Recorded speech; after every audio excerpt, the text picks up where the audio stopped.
I died as a baby in my mom's stomach. Heart wasn't beating at all.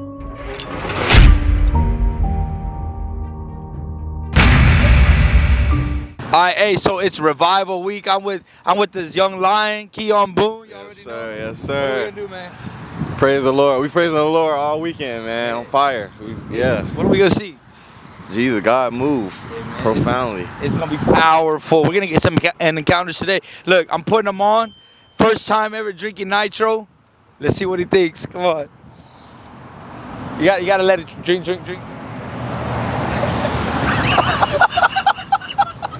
What? Real? What you think? No. It's just nitro. It's no sugar. It's just straight clear, clean coffee, man. Hey, man, we're about to go in there. We're gonna hoop or what? All right, let's see what he's got. Come on. Hey, Kijan, what happened? We got killed. We got beat, man. Who got beat? Deacon Isaac? Hey, Kijan. Hey, look, it's revival week and we're already winning. We winning. Yeah, So your testimony, I was just asking about your testimony. Yeah, so like I said, I was in 8th grade. It was my 8th grade year, and I was still in Florida. And then my mom and just moved me and my sister to Atlanta. Just start a whole new life. So we got up there. I'm just like, okay, cool. I get to play basketball in Atlanta because that's all I did was play basketball. From Florida to Georgia, just a basketball player. Never done any drugs, never drunk anything in my life. Just went to Georgia. As soon as I got there, my 9th grade year, just already getting like established and like around gang members, just different stuff. So I'm already like, all right, I'm seeing a little view of it, of what it could be. 10th grade is when everything got bad. Like 10th grade, that's when I got arrested for the first time from school. Like just from being in the wrong crowd, literally. I didn't do one thing wrong. Literally, I beat the case and everything. It was crazy though, but that all took a year for me to get past. It was so much stuff. So I was in the wrong crowd in 10th grade, got arrested, got out of jail. And that's when I got on drugs heavy. Smoking weed a lot, going to a lot of parties, talking to girls, drinking, just doing everything, a whole 9 yards, having guns, just doing all that stuff. Fast forward to 12th grade. Something ended up happening to my mom where she has to go to jail. It was for a license, like suspended license or something like that. But so she got arrested. And that was just it was kind of hard for us because we didn't have anybody out there. It was just me and my sister. Just you and your sister? Me and my sister. We didn't know anybody, didn't have no relatives, anything. So we're out there, and then my mom gets out, but now we're not stable. She lost her job. Like it was going from hotel to, I was living with friends. It was so much stuff that people. So like when your mom went to jail, how long was she in jail? She was in jail for only like 3 days. Okay, y'all was just in the apartment by yourself. We were in a hotel. In a hotel? Yeah, me and my sister had to get a hotel. Like literally, me and my sister had to get a hotel, and we were in the hotel for a couple of days. Then my mom got out. Then my mom, we didn't have a home at this point in time, so my mom got out, and we all three lived in the hotel for like a month after that. She was just like, the hotel person was like giving her some type of deal. He was just letting us stay there. It was God. He was letting us stay there for like a cheap price. So we were in the hotel for a month, got out, and nothing was better. Like we didn't have not one steady like living situation out there. So it was all like rough the whole time in Georgia. But I got back to Florida, and I'm thinking like, okay, everything's about to be good now. Cause I'm going back home. That's when it got way worse. Now I started selling drugs. Heavy, like weed, just all weed. A few pills. Just like when I got like ounces or what? Oh, pounds. Yeah. I was selling a lot. Like I was selling a lot of weed. Like that was my source of income because I was like I'm the youngest in the family. I got 4 siblings. From 17 to when I surrendered. Literally 17 to 22 years old, I was selling weed. Yeah, selling weed, and by the grace of God, never got caught, arrested, or anything for that. Selling pounds. Selling pounds. Like I was literally going to the plug's house. I would leave out with 10 pounds, like 10 huge bags of and it was scary. I would drive in my car with this. I remember one time I got pulled over, and I had everything like on my back seat. But when I got pulled over, I had to like. I don't know. It was by the grace of God. The whole all my years down there selling drugs, God was still with me, and it was crazy. Like it was so many times. But then as I was selling drugs, more people started to get around me and envious because they were seeing money. So now guns, people in gangs trying to sneak up on me and different stuff like that. So my whole life was just weird. Then it got to right before I surrendered my life to Christ. It was when I was getting a lot of money, so I was starting to just take trips places, and I was visiting Atlanta. I kept going visiting old friends. going there doing stuff I wasn't supposed to be doing, going there just sleeping with girls, going there just chilling with friends, just selling, flying with pounds, flying on the plane. I got my suitcase, clothes in there. I'll have like clothes. I'll put the weed like on top of the clothes and fold it over some other. Yeah, I was going crazy. They don't see it through the X-ray one. Once it's closed, I used to work for the airport, so I like kind of knew like what they did, but they didn't see it. If it's clothes wrapped around it, they can't see through the clothes, but they can see like what's on the surrounding areas of the suitcase. It's crazy. So, but I was still risking it. I never knew, because sometimes there would be police dogs there. Exactly. So, all that, by the grace of God, never got caught with that. So, it was just time after time. I used to just go to Atlanta and travel, and I would just come back on the plane like after doing all that sinning. I would get back on the plane like, wow, bro, like, what am I doing? Like, what am I getting out of this? I'm feeling depressed now. Like, I'm like, why am I just going to do the same thing? I have money, I got friends, I got girls, I got this, but I'm not feeling complete. I'm not feeling no joy. I was always feeling like down, like dark, anxious, suicidal thoughts was creeping in. Like, yeah, it started, and I never thought that was a thing. Like, I used to look at people and be like, bro, I'm not getting no suicidal thoughts. Like, oh, they depressed, bro. I'm not gonna be like that until it hit me. I was living in it. I said, wow, bro, this is serious. Till I like really wanted to take my life. It got to the point where I really wanted to take my life, and then it was. I remember one time I just got on my knees. I was just talking to God, like, God, it's either you or it's gonna be like I can't be here. Like, I didn't want to do music anymore. I was making secular music. I didn't want to do that no more. Nothing was working. So I'm like, God, I can't be here. I don't want my life no more. I have to just give everything to you, and this is the way I have to stay. So literally, like, I prayed a heavy prayer that night, and the next day, I threw away all the weed, all my pounds. Like, you gave it away, you said, I don't want it. I had like 7 pounds. I gave them away for free, and that's probably still not bad. How much is that worth? Like 7 pounds? 7 pounds is probably worth. You could probably make like 7, probably like 30,000, like 20 to 30,000. Like 30,000 away. I don't want it. I don't want it. I don't want it no more. I don't even want to smoke it. I don't want to touch it. I don't want to look at it. I'm giving it all away, because if this was stopping me, I'm like, let me just give everything away. Everything, sex, girls. I lay everything at God's feet. I'm like, God, I can't do it. This is the biggest thing though, the drugs, because that's what was keeping me there. So I'm like, let me give all this away first, and then take the next step. Then take the next step. And then before I switched from secular music to Christian rap, I didn't just change. Like, I had to go to God. I was surrendering myself to God. I'm in my word. I'm going to church. I'm taking time with God before I even think about making a Christian song, because I didn't want my spirit to be. I didn't want it to feel wrong on my spirit, like just making Christian, and not knowing anything. But yeah, it was just a bunch of just depression, anxiety, like suicidal thoughts, and that. It was either, like I said, it was either death or taking this. Your life completely to the Lord, and you went to church.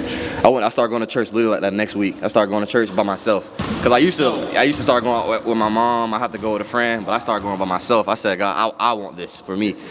I want this for me. So You were 22. I was 22. Did they baptize you? I got baptized like 7 months later. Yeah, 6 or 7 months later after I gave my life to Christ, because I wanted to know, like, I wanted to realize why I'm doing it. And I wanted to be obedient with the Lord. You know what I'm saying? Like, just, I'm gonna go get baptized because, But I wanted to actually really take my time, seek Him, and go the proper way about it. And, That gets me emotional, man. Like, your testimony is powerful. It's deeper than that, but yeah, that's just like. You said, I want Jesus. Man. I want Jesus, yeah. You just gave everything up. Yeah, literally. And how God is using you to really encourage, like, how how the devil works through music, and how, like so many young people, they just listen to rap and it's all about murder. I was just talking to a guy at Guitar Center, and he knew Kanye West. He's worked with people that made that song Low Ride, or you remember all this music, and he knows about Hollywood. He was talking about the dark side and how they literally pay them because they want them to put murder in the songs. They want to get people in jail. It's a way of control. And so like what you're doing now is key. It's major. So God saved you. Like, God had mercy. You said you literally got pulled over. You had weed with you. I had weed all over my backseat, and it's crazy. It's crazy for the revival. I kind of got a story that I'm gonna tell. Not about this, but something that literally just happened to me a couple weeks ago. It's like I'm gonna tie it in with something. Amen. just so to encourage them, because it's like real deep how God is always with you when you never know, when you least expect it. But that's the. But He had mercy on you. Yeah, mercy. Like to save you for such a time as this. Like, now you're getting to be a part of a revival. Exactly. Thousands of people are coming. Exactly. And I just look back at my whole story, because like I said, I used to make secular music for 4 years. Nothing, no no type of engagement, nothing happened for me. No type of. I got noticed by a couple labels and nothing. And I knew it was God telling me this not. I want you to do music, but just not. I want you to do it for me. And I remember a verse in Corinthians. It's like 1 Corinthians 10:31 or something like that, and it says, just do it. Whatever you do, whether you eat or drink, do it for the glory of God. Like, so do everything. So I'm like, well, I make music, so I'm just thinking of everything I'm doing. I'm like, I'm not glorifying God with this. So like, I'm not doing the right thing. So like, let me give this to God and just see what He does. And literally, my first song I snippet it ever, just went like crazy, like for the Lord. The first one, the very first one, was it? Surrender. Or no, it's called. She put that on the. It's called Shackles. It's called Shackles. It's this one. Hello. It's called Shackles, you know. And it went crazy. It went crazy. It went like 600K views in like 5 days, like 15 days. It was insane. So I'm like, Lord. Like on TikTok. TikTok, yeah. I started on TikTok. It was crazy. This is how my whole ministry started with music. I used to go on TikTok. I would go on live, and I would make music in front of the people. Like, I would give them a certain amount of beats. They would pick the beat. I'll make the song on live in front of them. But then after, I would tell God, like, freestyle everything. Punch in. I won't say freestyle, but I punch in. So they would sit there and watch me make music. But I would pray every time before I got on live, like, Lord, I can make music for you. I want to make music, but on this live, let me just win a soul. Let me be able to win you a soul. Every live I did that. Like preaching the gospel through music. Like, no, I did that. I'll make a song, then I'll stop making music, and I'll just let people join my live. I'll pray for them. I'll just talk to some people, ask them their story, and then just hopefully after somebody, gave their life to Christ or something. Like, that's evangelism. That's evangelism. Like, you already evangelized. Wow. On live. Wow. Yeah. That's why I started everything before I even got in front of. That's why I started like my ministry period before I got in front of a crowd. Anything. It was all TikTok. That's powerful, man. Yeah, man. So, did you have any followers before 1,000, and then as you did your first song? My first song got 15,000 followers. You were like, what? I was confused. I said, God, this how it is? Like, immediately, like, it went from 1 to 15. I like watched it. It went from 1,000 to 15K, and I'm like, this is crazy. Like, this is what you want me to do? I'm gonna be obedient. Like, I'm gonna keep listening. I'm gonna keep doing it every day. So it was just powerful. Like, all glory to God. I died as a baby in my mom's stomach. Heart wasn't beating at all for like, not too long, but it wasn't like. You don't know exactly the time, but I don't know exactly the time, no, but I know exactly how it happened. My mom got hit in the semi. They like took her out, put her in the ambulance or whatever. They were checking her right there. My heart was not beating until she got to the hospital. So I didn't even know you could stay dead for that long. I didn't know like how long you could stay dead, but my heart wasn't beating until she got to the hospital. So when they got to the hospital, they still checked it again. They were checking her, still no heartbeat. So my mom kept praying. She kept hearing the Spirit. She kept hearing God say something about how her womb is already blessed. Like something, I just forget the exact words.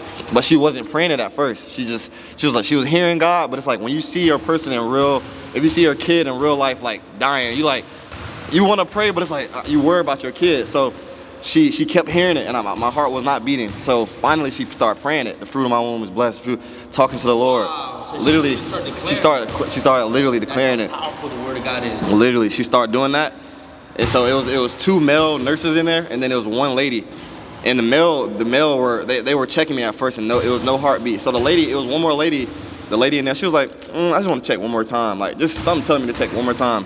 She checks, my heart started beating crazy. Like, it started beating like a healthy beat, like doo-doo, doo-doo, doo-doo.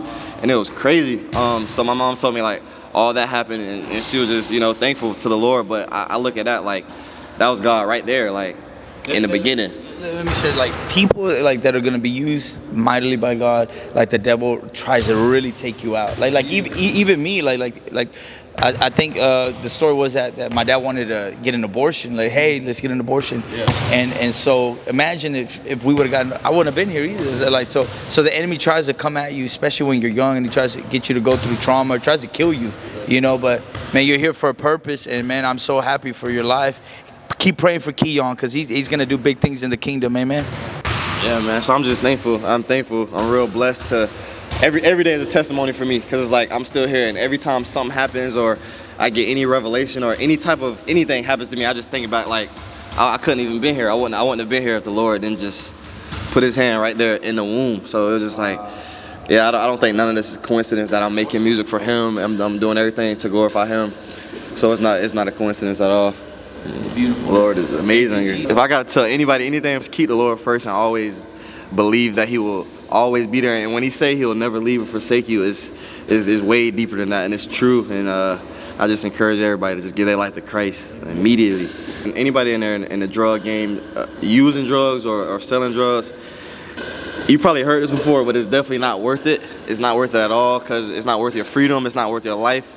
I have friends that pass away just off drugs. It's just off simple drugs too, and that we think we can just take for fun, and they passed away, lost their life. And I got some friends that are locked up behind bars, and it's just not worth it. And we can just give our life to God for free, and you know, we can go to jail for free, we can die for free, but we can also give our life to Christ for free, and that's just the best way to go. So I encourage everybody that's living any type of life that I did to just turn it around and give it to Jesus. That's the way. Jesus. Mercy. Amen. Mercy. Amen. Yes, sir.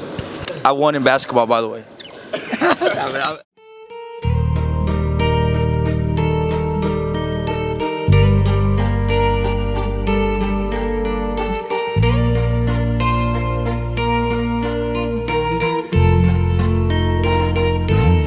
4 días sin dormir, la coca la tenía ahí, con la venda bien pegada y los ojos bien cerrados. Él caminó